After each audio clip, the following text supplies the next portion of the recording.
থেকে বিতাড়িত করেছি। আমাদের প্রাণের দাবি ডাকসু আবার শিক্ষার্থীদের মাঝে ফিরে এসেছে। আমাদের বিশ্ববিদ্যালয়ে যে গণতন্ত্রের যে চর্চা, সেই গণতন্ত্রের চর্চা ফিরিয়ে আনার জন্য ডাকসুর কোনো বিকল্প নেই।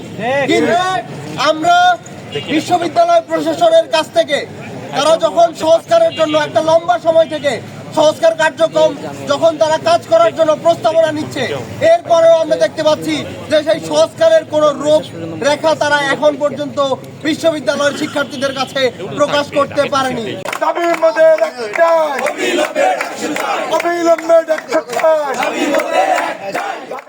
আজকে ঢাকা বিশ্ববিদ্যালয়ের শিক্ষার্থীরা যে ঢাকা বিশ্ববিদ্যালয়ের কেন্দ্রীয় ছাত্র সংসদ ডাকসু নির্বাচনে কোনো রোডম্যাপ অনতিবিলম্বে ঘোষণা করা না হয়, তাহলে আমরা ঢাকা বিশ্ববিদ্যালয়ের শিক্ষার্থীরা প্রত্যেক হলে হলে আন্দোলন করে তুলবো।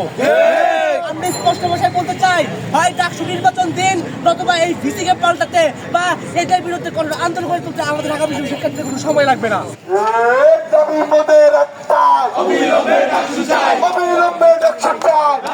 ঢাকা বিশ্ববিদ্যালয়ের প্রশাসন, সিন্ডিকেট, বিসি, প্রক্টরকে আমরা স্পষ্টভাবে জানিয়ে দিতে চাই, অনতিবিলম্বে ঢাকা বিশ্ববিদ্যালয় কেন্দ্রীয় ছাত্র সংসদের রুটম্যাপ ঘোষণা করে ঢাকা বিশ্ববিদ্যালয়ে গণতান্ত্রিক পরিবেশ পুনরুদ্ধার করুন।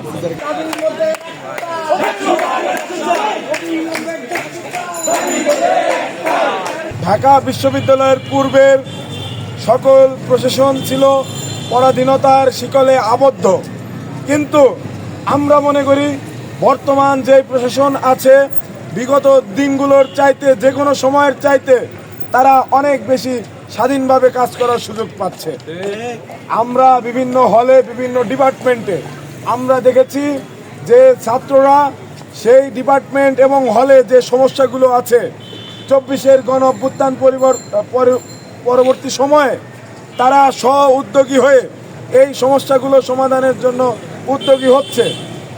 শিক্ষকদেরকে যদি, প্রশাসনকে যদি ছাত্ররা সহায়তা না করত, তাহলে কিন্তু ঢাকা বিশ্ববিদ্যালয়ের এই স্বাভাবিক শৃঙ্খলা আর থাকতো না।